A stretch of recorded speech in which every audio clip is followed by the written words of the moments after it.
était là.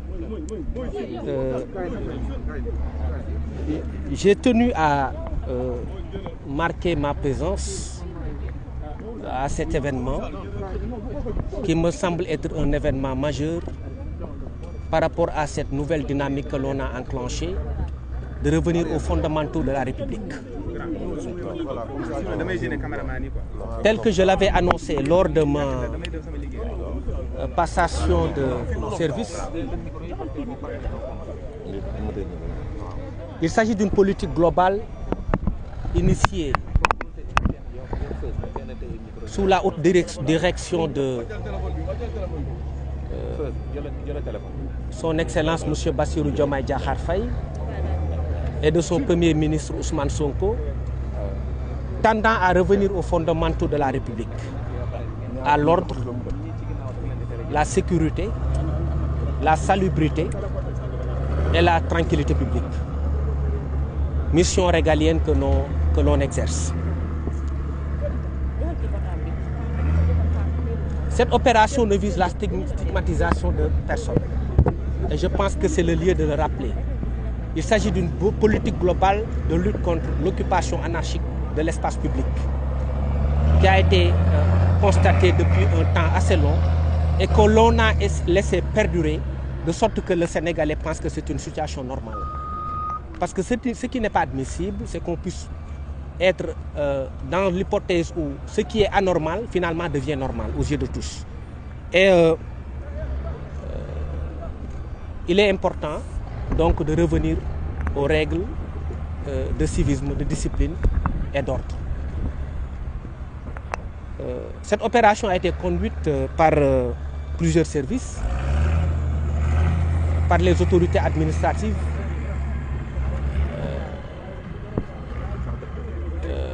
la Direction générale du cadre de vie, par nos partenaires et également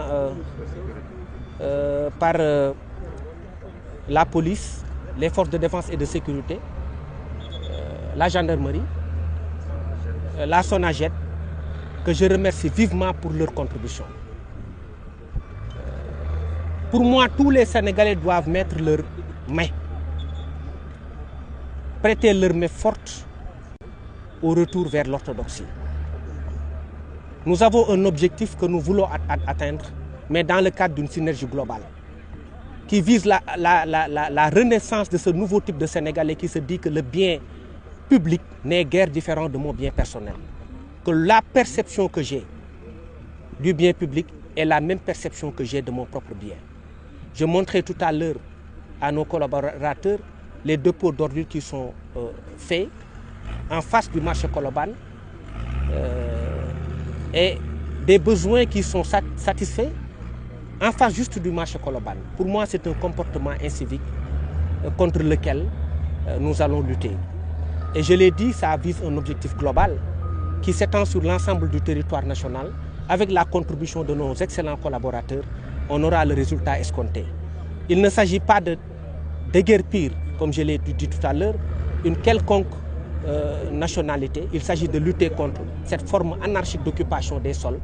Et je rappelle également que ceux qui vivaient là, c'est un terrain de la SNHLM, je le rappelle. Ceux qui vivaient ici également vivaient pour la plupart de mendicité. Et je rappelle également que la mendicité est une infraction pénale lorsqu'elle est exercée sur la voie publique. Et je le rappelle à l'attention de tous que cette mendicité est une infraction pénale lorsqu'elle est exercée sur la voie publique. Donc on va essayer de juguler tout cela, de faire une sorte de synergie, essayer de trouver des solutions globales pour lutter contre des phénomènes également qui sont un peu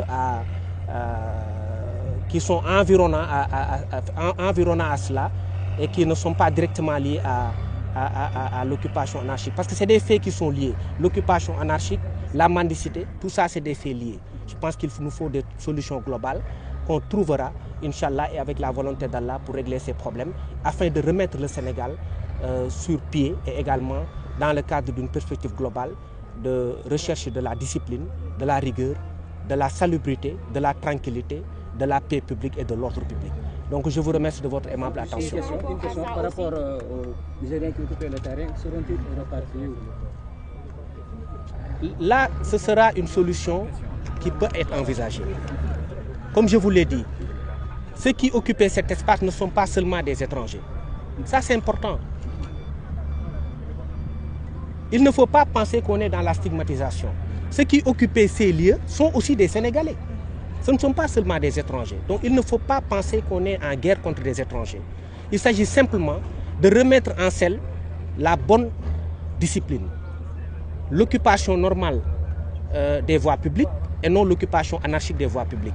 C'est tout. Donc on a constaté que ça, c'est le cas également sur certaines zones du territoire national et des solutions seront apportées. Mais il ne s'agit pas, comme je vous l'ai expliqué, de stigmatiser quelque communauté que ce soit. La plupart de ces actions... Je résume en wolof.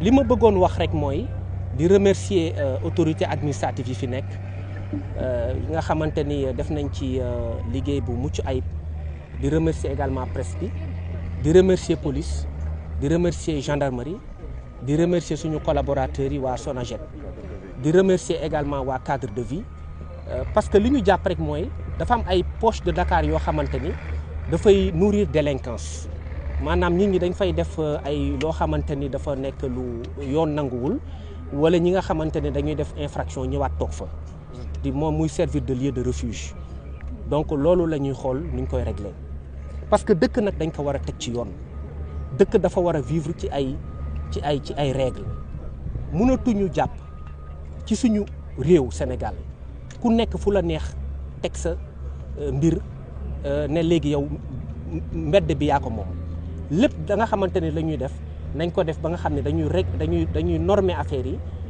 jàpp ni discipline rigueur ordre dafa am solo ci réew te loolu balaa ñu koy def dañu war a xool également ñun suñu boppam parce que sénégalais